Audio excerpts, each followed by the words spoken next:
सरफरोशी की तमन्ना अब हमारे दिल में है, देखना है जोर कितना बाजुए का दिल में है। गुलाम भारत में ना जाने कितने ही क्रांतिकारियों ने इन पंक्तियों को अपना ध्येय वाक्य बनाकर फांसी के फंदे को हंसते हंसते चूम लिया था। आज अनजान कुर्बानियां में कहानी एक ऐसे ही भारत मां के वीर सपूत की, जिसने अपने शौर्य से साम्राज्यवाद के नींव को हिलाकर रख दिया था।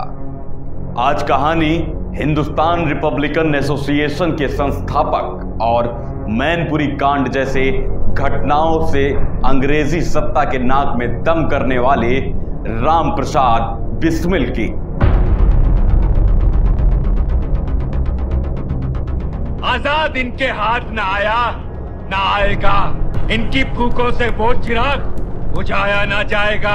राम सिंह, बता दे इस फिरंगी को, इसे आजाद चाहिए, हमें आजादी, इसे आजाद नहीं मिलेंगे और हम लेके रहेंगे आजादी।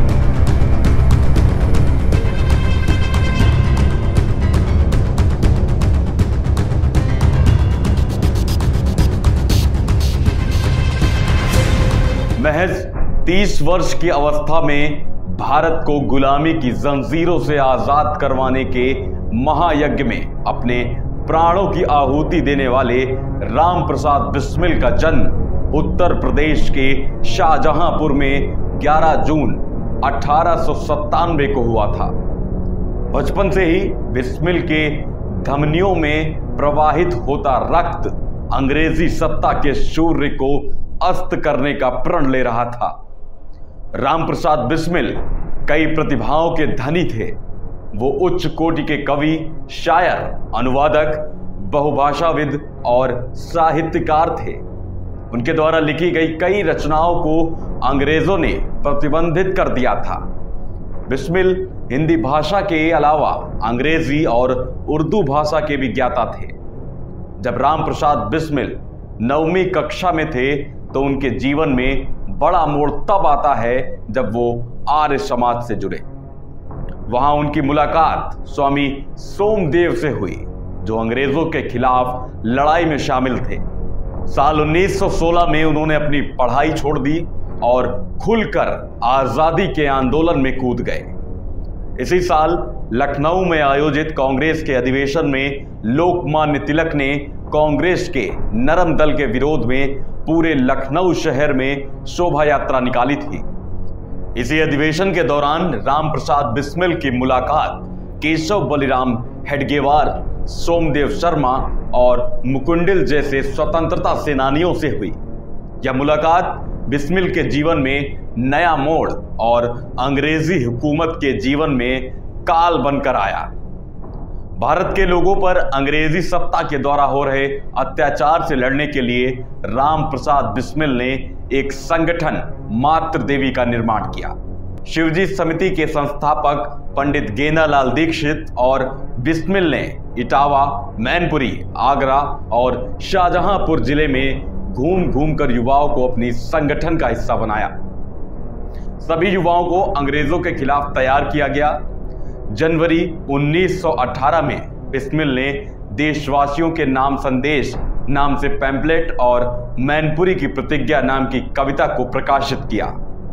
इन रचनाओं ने इन 3-4 जिलों में ही नहीं बल्कि एक बड़े भूभाग पर अंग्रेजों के खिलाफ माहौल बनाने में अहम भूमिका निभाई। इसी कालखंड में उन्होंने 3 बार बैंकों में डकैती डाली, जिससे ब्रितानी हुकूमत की नजर उन पर गई। साल 1918 में पुलिस ने उन पर और उनके संगठनों के साथियों पर प्रतिबंध साहित्य बेचने को लेकर छापा मारा, लेकिन बिस्मिल वहां से भाग निकले। कहा जाता है कि वो पुलिस से मुठभेड़ के दौरान यमुना नदी में कूद गए और फिर तैरकर आधुनिक ग्रेटर नोएडा के बीहड़ों में चले गए। कई दिनों तक राम प्रसाद उन निर्जन बीहड़ों में भटकते रहे। इस दौरान उन्होंने बोल्शेविकों की करतूत नाम के पुस्तक की रचना भी की, साथ ही यौगिक साधन पुस्तक का अनुवाद किया। ब्रिटिश न्यायालय ने उन्हें भगौड़ा घोषित कर दिया था, लेकिन साल 1920 में मैनपुरी षड्यंत्र के सभी लोगों को रिहा कर दिया गया तो बिस्मिल वापस शाहजहांपुर लौट आए।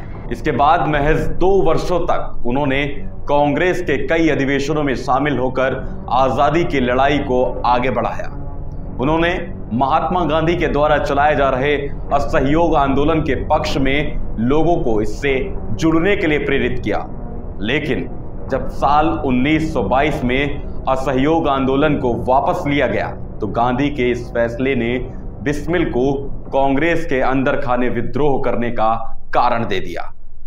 रामप्रसाद बिस्मिल और उनके साथियों ने इस फैसलों का विरोध किया, जिसके फलस्वरूप कांग्रेस 2 विचारधाराओं में बंट गई, जिसे नाम दिया गया उदारवादी और विद्रोही। अगले ही साल यानी कि 1923 में कांग्रेस के नरम विचारधारा से असंतुष्ट होकर रामप्रसाद बिस्मिल और कुछ युवाओं ने अलग संगठन के निर्माण का मन बनाया।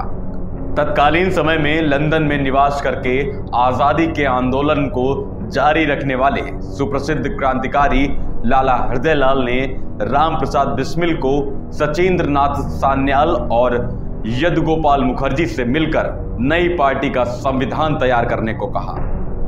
फिर सबने मिलकर 3 अक्टूबर 1924 को HRA यानी कि हिंदुस्तान रिपब्लिकन एसोसिएशन की नींव रखी।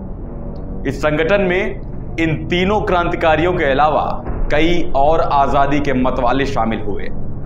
संगठन चलाने के लिए फंड्स की आवश्यकता थी तो 25 दिसंबर 1924 को बमरौली में डकैती डाली गई। लेकिन इतना पैसा संगठन और आंदोलन चलाने के लिए काफी नहीं था। तब उस योजना पर चिंतन करना शुरू किया गया जो इतिहास के पन्नों में अमर कथा के रूप में आज भी अंकित है।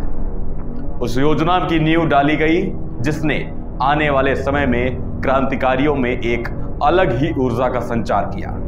वो योजना काकोरी कांड था। HRA को अच्छे से चलाने के लिए पैसे की आवश्यकता थी। रामप्रसाद बिस्मिल के अगुवाई में एक ट्रेन डकैती की योजना बनाई गई। बिस्मिल के अलावा इस घटना को अंजाम देने के लिए अशफाक उल्ला खान, राजेंद्र लाहिड़ी, चंद्रशेखर आजाद, सचेंद्र नाथ बख्शी, मनमंथ नाथ गुप्त, मुकुंदी लाल, केशव चक्रवर्ती, मुरारी शर्मा और बनवारी लाल जैसे महान क्रांतिकारी शामिल हुए। फिर तारीख और स्थान को चिन्हित किया गया और जो इतिहास के पन्नों में स्वर्ण अक्षरों में अंकित हुआ वो तारीख थी 9 अगस्त 1925। रात के समय लखनऊ के पास में ही स्थित एक छोटे से रेलवे स्टेशन काकोरी में सरकारी खजाने पर सभी क्रांतिकारियों ने धावा बोला। चांदी के सिक्के, रुपए और विदेशी हथियारों को लूटकर सभी क्रांतिकारी वहां से भाग गए। अगली सुबह जब यह खबर फैली तो दुनिया सन्न थी।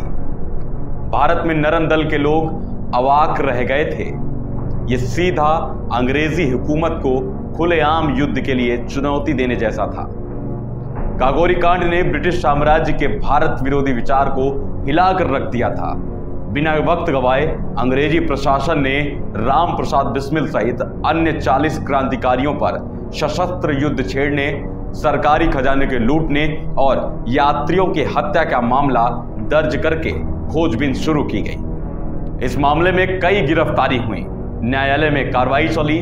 फिर न्यायालय ने राजेंद्र लाहिड़ी, ठाकुर रोशन सिंह, अशफाक उल्ला खान और रामप्रसाद बिस्मिल को फांसी की सजा सुनाई गई। इसके अलावा 16 अन्य क्रांतिकारियों को 4 वर्ष का कारावास से लेकर काला पानी की सजा सुनाई गई। 19 दिसंबर 1927 को गोरखपुर जेल में रामप्रसाद बिस्मिल ने फांसी के फंदे को माथे से लगाया और फिर उसे चूमकर उस कविता की पंक्ति को गाया जिस पंक्तियों से इस कहानी की शुरुआत हमने की थी। सरफरोशी की तमन्ना अब हमारे दिल में है, देखना है जोर कितना बाजुए कातिल में है। भारत माँ का एक और वीर सपूत आजादी के इस लड़ाई में शहीद हो गया। रामप्रसाद बिस्मिल के शहीद होने के बाद गरम दल के और देश के युवाओं ने कदम बढ़ाने शुरू किए। बिस्मिल की शहादत ने भारत के लोगों में आजादी को लेकर एक अलग आस जगाई। फांसी से एक दिन पहले राम प्रसाद बिस्मिल ने अपनी मां को एक पत्र में लिखा था, केवल एक ही इच्छा थी कि तुम्हारे चरणों की सेवा कर अपना जीवन सफल करूं, किंतु यह इच्छा पूरी होती नजर नहीं आती। शायद मेरी फांसी की सूचना तुम्हें जल्द ही मिलेगी। मां, मुझे विश्वास है कि तुम यह समझकर धैर्य रख लोगी कि तुम्हारा पुत्र भारत माता की सेवा में भेंट हो गया। उसने तुम्हारी कोख को कलंकित नहीं किया। इस देश को आजाद करवाने के लिए ना जाने कितने ही लोगों ने अपने प्राणों की आहुति दे दी, जिन्हें न हमारे इतिहास का अंग बनाया गया और ना ही उन क्रांतिकारियों के संबंध में हमें बताया गया। इस खास कार्यक्रम अनजान कुर्बानियां के माध्यम से हमारा प्रयास है कि हम उन वीरों की गाथाओं को आप तक पहुंचाएं।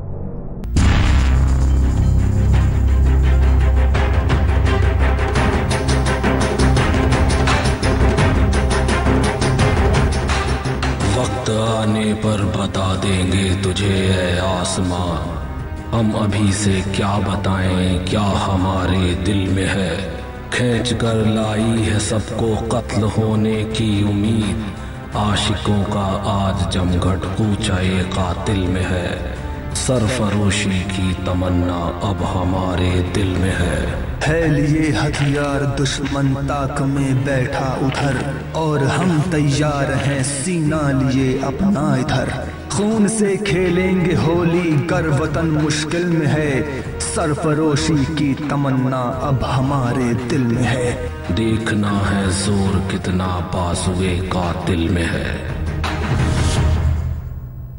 अनजान कुर्बानियां के इस एपिसोड में इतना ही। बाकी अगले एपिसोड में मिलते हैं एक नई कहानी के साथ। तब तक के लिए जय हिंद, जय भारत।